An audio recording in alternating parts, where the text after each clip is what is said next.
The Grand Council chamber of the Galactic Federation fell silent as High Arbiter Xilian activated the emergency broadcast system. The towering crystalline walls of the chamber, usually shimmering with a calming azure glow, now pulsed an ominous red. The representatives of over 300 spacefaring civilizations watched in growing horror as the latest battle footage played across the chamber's holographic displays. The Nexus, a vast hive mind species that had emerged from the depths of uncharted space 6 cycles ago, had just obliterated another Federation defense fleet. Their bioorganic ships, twisted masses of living metal and flesh, had torn through the Federation's most advanced vessels like they were made of paper. The Nexus consumed everything in its path: ships, stations, even entire planets, incorporating their resources into its ever-growing collective. "We have lost contact with the Centauri arm," Xilian announced, their normally melodious voice cracking with strain. 17 worlds. Gone. The Nexus' rate of expansion has doubled since our last assembly. Ambassador Lyra of the Aetherian Concordat rose from her seat, her luminescent form flickering with distress. "High Arbiter, we must face reality. Our weapons cannot harm their ships. Our shields cannot withstand their attacks. We are watching the death of civilization itself." The chamber erupted in panicked murmurs. The Federation had stood for over 10,000 years, spreading peace and enlightenment across the galaxy. They had eliminated warfare among their member species, focusing instead on art, science, and exploration. But now that very peace had become their greatest weakness. In the shadows of the chamber's upper tier, Ambassador Ven of the Solarian Observation Corps watched the chaos unfold.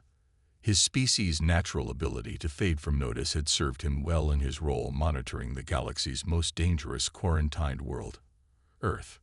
For centuries, the Federation had maintained a strict policy of isolation toward the planet, deeming its inhabitants too violent and unpredictable to join galactic society. Humans were classified as Deathworlders, creatures that had evolved on a planet so harsh that it bred aggression, cunning, and an almost supernatural ability to survive. While the Federation had long since moved past the need for military might, humans still maintained vast armies, constantly developing new weapons and tactics even in times of peace. They waged war with a ferocity that horrified the Federation's observers. But as Ven watched another world fall to the Nexus, a desperate plan began to form in his mind. The Federation's policy of quarantine had been meant to protect civilization from humanity's violent tendencies. But what if that violence was exactly what they needed now? "High Arbiter," Ven called out, stepping into the light. The chamber fell silent. It was unprecedented for an Observation Corps member to speak in council. "There may be an option we haven't considered." Xilian's compound eyes fixed on him. "Speak, Ambassador Ven. We have spent centuries hiding from and containing a force that might be our only hope against the Nexus, a species that not only understands warfare but excels at it, a people who have turned violence into an art form, yet temper it with mercy and justice." Gasps of realization echoed through the chamber. Everyone knew of Earth's quarantine. The very suggestion of involving humans in Federation affairs was tantamount to heresy. "You cannot be serious," Ambassador Lyra interjected. "The humans are barbarians. They would be as dangerous to us as the Nexus." Ven stood his ground. "I have watched them for 2 centuries. Yes, they are violent. Yes, they are dangerous. But they are also innovative, adaptable, and most importantly, they protect those weaker than themselves. The humans have a concept they call the enemy of my enemy is my friend. I believe they would help us, if asked." "And if they refuse?" Xilian asked quietly. "Then we lose nothing more than we already stand to lose. But if they agree," Ven's voice grew stronger, "if they agree, the Nexus will face something it has never encountered before. An enemy that doesn't just fight back, but lives for the challenge of overcoming impossible odds." High Arbiter Xilian stood in silence for long moments, their inner lights pulsing with deep thought. The fate of the galaxy hung in the balance. Finally, they spoke. Ambassador Ven, you will take a diplomatic vessel to Earth immediately. Break the quarantine. Tell them everything. And pray to whatever forces govern this universe that your assessment of humanity is correct. As Ven hurried from the chamber, he couldn't help but smile. The Federation had spent centuries fearing humanity's violent nature. Now that same nature might be the galaxy's only hope for survival. The irony would not be lost on the humans, he was sure. His ship was already preparing for launch when the latest reports arrived. 3 more systems had fallen to the Nexus. Ven could only hope that humanity's reputation as the galaxy's most dangerous species was well earned. They would need every bit of that danger in the wars to come. Admiral Sarah Chen stood at the window of the United Earth Defense Command headquarters, watching the sunset paint the Rocky Mountains in brilliant golds and purples. 20 years of military service had taught her to trust her instincts, and right now, every one of them was screaming that something unprecedented was about to happen. The quantum detection grid had picked up an unknown object decelerating from FTL speeds at the edge of the solar system. Instead of the panic such a discovery might have caused decades ago, Earth's response was methodical and precise. Defensive satellites reoriented, stealth monitors activated, and the combined fleet of Earth's nations moved into predetermined defensive positions. Humanity had long suspected they weren't alone in the universe. They'd prepared accordingly. Admiral, her eye assistant's voice chimed softly. The object has passed Jupiter's orbit. It's broadcasting on all frequencies in multiple formats. The linguistics team reports it appears to be a request for diplomatic contact. Chen allowed herself a small smile. First contact scenarios had been rehearsed countless times, but the reality was still surreal. Show me. The window transformed into a tactical display, showing a single vessel roughly the size of a small cruiser. Its design was organic, almost artistic, definitely not built for war. Streams of data scrolled past as Earth's sensors analyzed every detail. They're making no attempt to hide or shield themselves, her XO, Colonel Rivera, noted. Either they're incredibly naive, or they're showing deliberate transparency. Or both, Chen replied. The vessel's approach vector had been calculated to appear as non-threatening as possible, staying clear of major population centers and military installations. Let's hear what they have to say. The first transmission from an alien civilization was not what anyone had expected.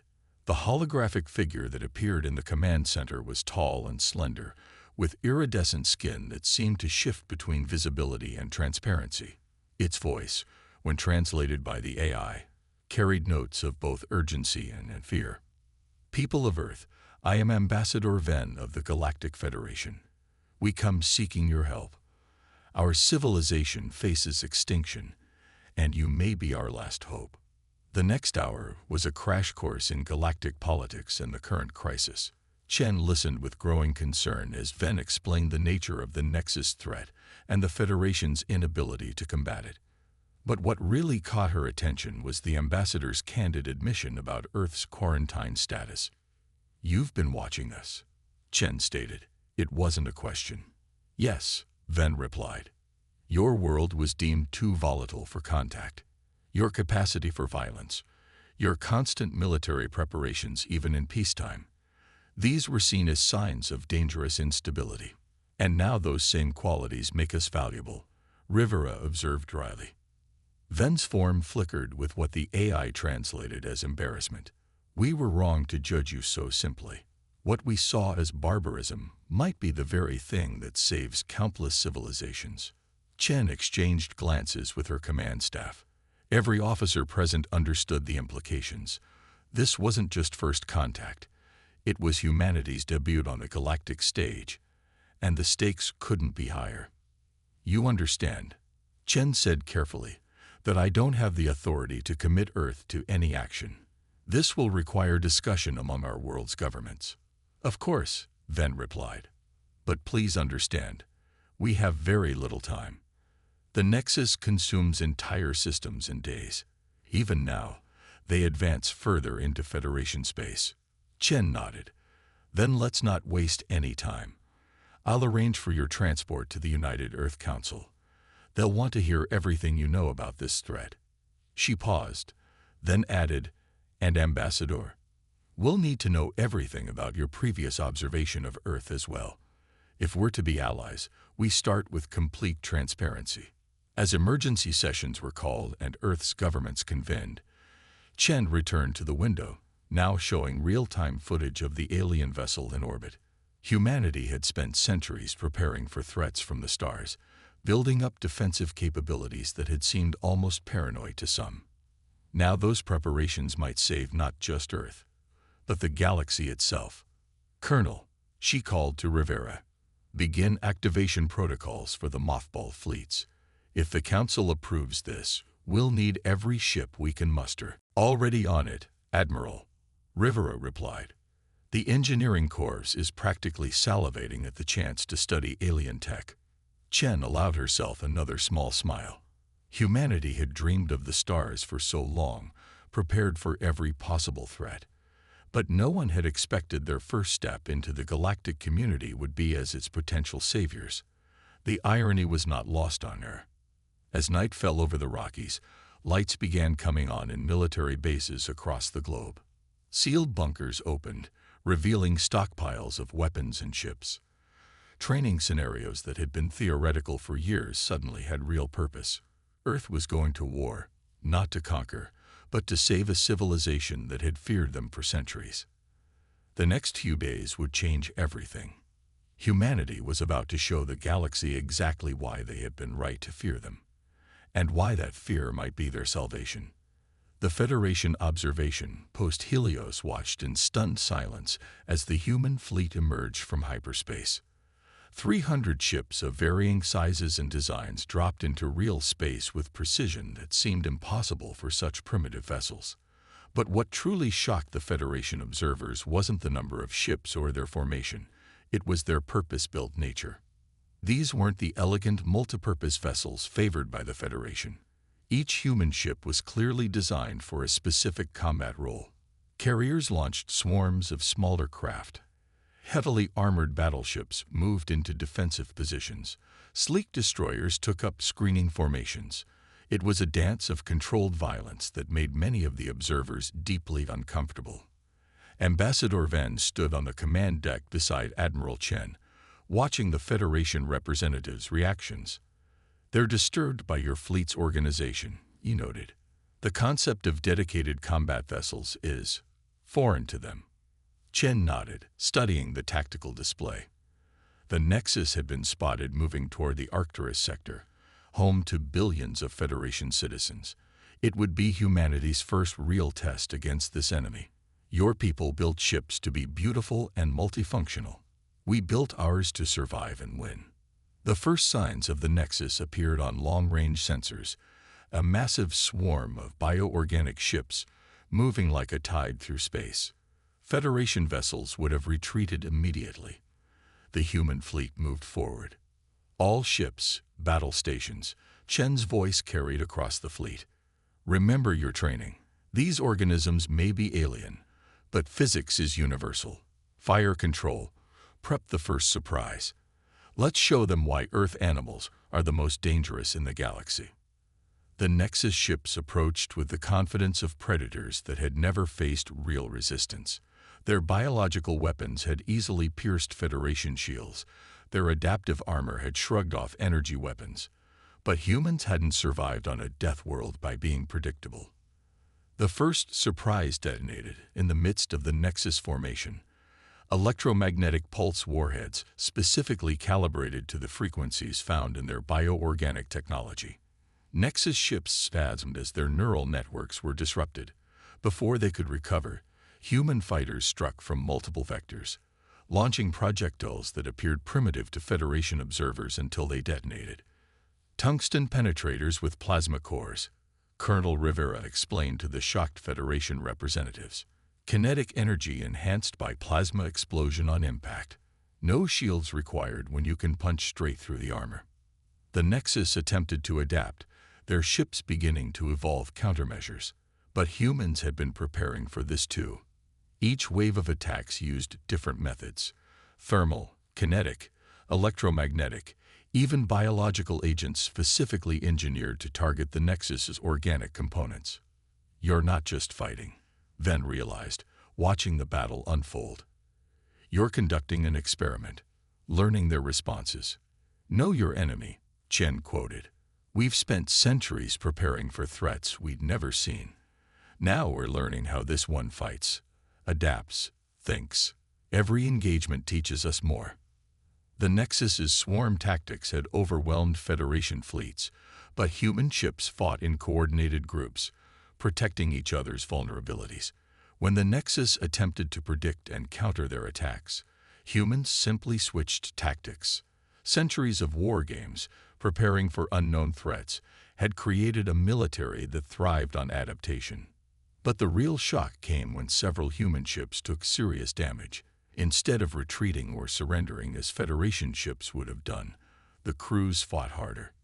Damaged vessels turned themselves into weapons, their commanders choosing to ram larger Nexus ships rather than withdraw. Such sacrifice, one of the Federation observers whispered, both horrified and awed. No sacrifice, Rivera corrected. Those crews ejected in survival pods before impact. We've practiced recovery operations for centuries. Speaking of which, he gestured to the smaller vessels already moving to collect the escape pods, protected by covering fire from the rest of the fleet. The battle lasted 6 hours. When it ended, the Nexus fleet was in retreat, leaving behind clouds of organic debris.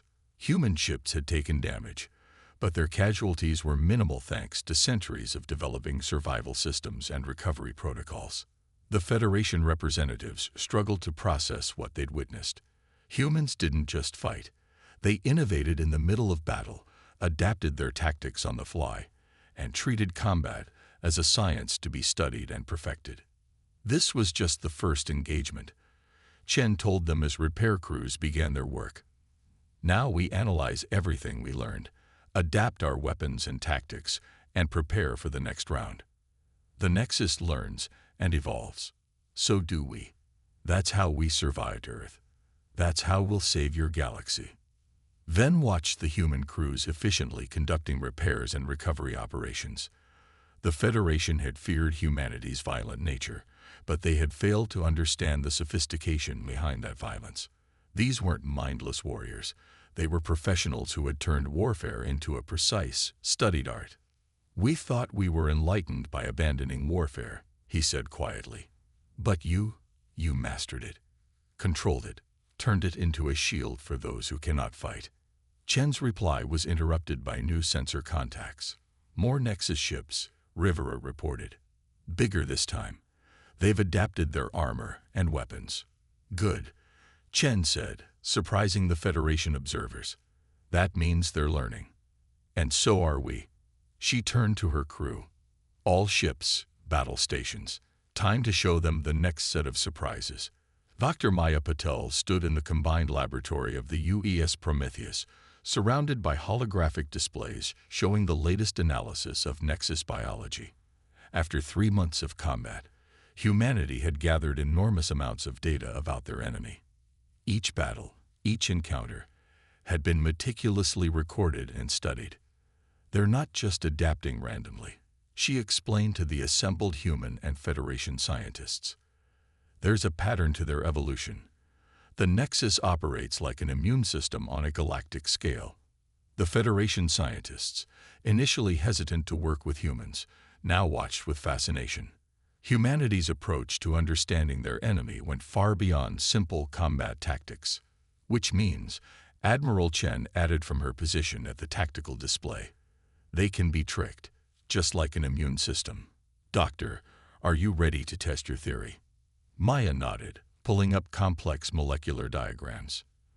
The Nexus absorbs and adapts to every threat it encounters. But what if we could use that adaptation against them? In the 3 months since first contact, the war had reached a stalemate. Human fleets could hold the line against Nexus advances, but pushing them back proved difficult. The hive mind learned from every encounter, developing countermeasures to human tactics and technology. But humans hadn't survived on Earth by fighting fair. The mission that followed was unlike anything the Federation had ever conceived. A small fleet of human ships, deliberately using older weapons and tactics, engaged a Nexus battle group near the Carina Nebula. The Nexus, as expected, quickly adapted to counter these threats. They took the bait, Colonel Rivera reported, watching the Nexus ships evolve new defensive structures. Their biological systems are responding exactly as predicted. Maya's team monitored the data streams intently. The Nexus is reconfiguring its molecular structure to counter our apparent threats. Beginning Phase 2. The second wave of human ships arrived, carrying weapons that appeared similar to the first wave. But these were different. They contained Dr. Patel's special surprise. As the Nexus adapted to absorb and neutralize what they thought was another conventional attack, they unknowingly absorbed something far more insidious. Like introducing an autoimmune disease to a biological system, Maya explained to the fascinated Federation observers, "We're making their adaptation response turn against them." The effect wasn't immediate, but it was devastating. Nexus ships began to malfunction as their organic components attacked themselves. Their hive mind connection, previously their greatest strength, now spread the corruption through their entire fleet. "They're trying to evolve past it," Rivera noted, watching the tactical display. "But every adaptation just triggers a new response." Chen nodded grimly. "Because that's exactly what we designed it to do.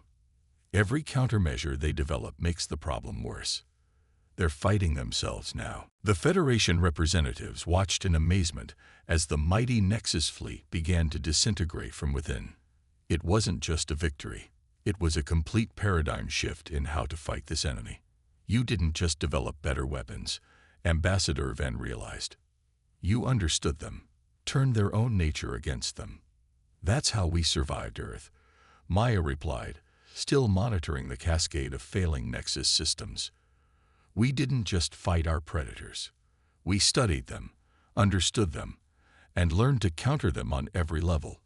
Sometimes the best weapon isn't a bigger gun, but a deeper understanding of your enemy." The battle became a rout as Nexus ships either fled or succumbed to their own corrupted biological systems. But humanity wasn't finished. The data from this encounter would lead to even more refined tactics, more efficient ways to exploit the Nexus's fundamental nature.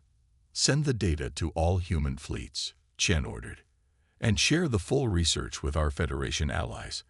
They need to understand not just what we did, but how and why it works." As the Federation scientists pored over the human research, their perspective on their former barbaric observers shifted dramatically. Humanity's understanding of warfare went far beyond simple violence. They had turned combat into a science, strategy into an art form.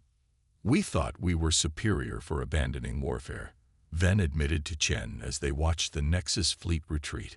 "But we didn't transcend it. We just ignored it.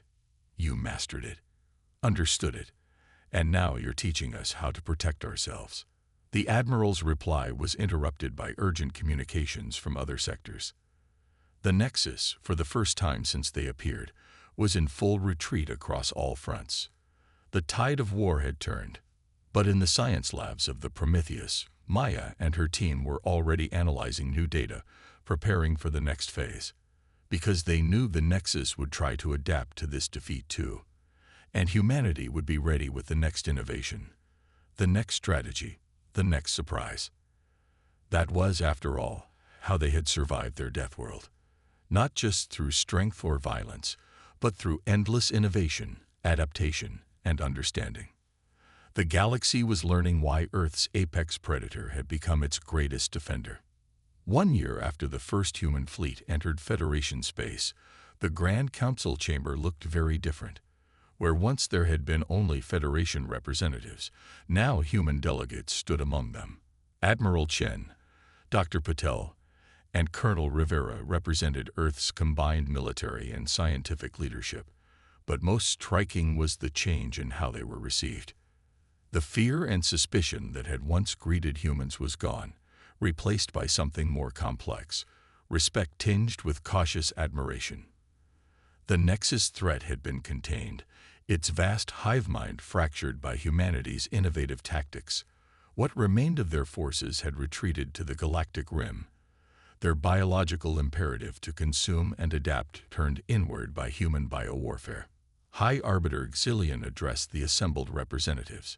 We gather today not just to celebrate victory, but to acknowledge a profound change in our understanding of the galaxy and our place in it. The chamber's holographic displays showed scenes from the past year. Human ships protecting Federation worlds, joint research teams studying captured Nexus technology, Earth scientists teaching Federation species about defensive warfare and strategic thinking. We thought ourselves enlightened for abandoning warfare. Xilian continued. We saw humanity's martial nature as proof of their barbarism. We were wrong. In their mastery of conflict, they found not just the power to destroy, but the wisdom to protect. Dr. Paddle stood to present her findings. The Federation had been particularly fascinated by how humans had turned the study of warfare into a science, combining military strategy with fields like biology, psychology, and physics. The key was never just about having better weapons, she explained. It was about understanding conflict itself, as a force of nature, as a catalyst for innovation, as a teacher of survival. Earth taught us that peace isn't achieved by ignoring violence, but by understanding it and channeling it constructively. The changes were already visible throughout Federation space. While maintaining their dedication to peace, member species had begun learning from humanity's defensive doctrines. New hybrid technologies emerged, combining Federation elegance with human practicality. Colonel Rivera demonstrated some of these advances. Shields that adapted like immune systems, ships that combined Federation efficiency with human survivability, weapons designed to incapacitate rather than destroy. The Federation was learning that defense didn't require abandoning their principles. We're not here to militarize your civilization, Admiral Chen assured the Council. We're here to teach you how to protect yourselves. There's a difference between being warriors and being defenders. Ambassador Ven, now Earth's primary liaison to the Federation, spoke next. A year ago, I broke our most sacred law by contacting Earth. I expected to find dangerous barbarians. Instead, I found teachers. Humanity showed us that understanding warfare doesn't mean embracing violence. It means mastering it, controlling it, using it to protect those who cannot protect themselves. The council chamber erupted in discussion as new proposals were raised. The quarantine of Earth was officially lifted. Trade routes were established. Cultural exchanges began. Humanity's emergence on the galactic stage hadn't led to the warfare the Federation had feared, but to a renaissance of knowledge and innovation. There will be other threats, Chen reminded them. The galaxy is vast and full of dangers, but now you understand that facing those dangers doesn't require becoming them. As the council session ended, Maya found herself in the chamber's observation dome with Ven, watching ships from across the galaxy moving through the nearby space lanes. Human vessels now moved freely among them, their presence representing not fear, but security. Your people haven't really changed, she told him. You're still dedicated to peace and knowledge. You've just learned that sometimes protecting peace requires understanding conflict. Ven's form shimmered with agreement. And your people surprised us too. We thought you were confined to Earth because you were too violent to join galactic society. Now we understand you were there learning lessons the rest of us needed. The future was uncertain, but promising. Humanity had found its place in the galaxy not as conquerors or barbarians, but as guardians and teachers. The Federation had gained not just protectors, but guides to understanding aspects of existence they had long ignored. As Maya watched a group of Federation scientists eagerly discussing defense theories with human instructors, she smiled. Earth had been called a death world, but it had produced something unique, a species that had mastered warfare not for conquest, but for protection. A people who had looked into the heart of violence and learned to harness it for peace. The galaxy would never be the same, but perhaps that was exactly what it needed. a reminder that strength and wisdom could coexist, that understanding conflict didn't mean surrendering to it, and that the most dangerous species in the galaxy could also be its greatest defenders. In the end, humanity's gift to the Federation wasn't just protection from the Nexus. It was understanding. Understanding that peace wasn't the absence of conflict, but the wisdom to master it. Understanding that sometimes the most enlightened path forward required learning from those you once feared. A new dawn had truly risen for the galaxy, and in its light, both humanity and the Federation could see a future brighter than either had imagined alone.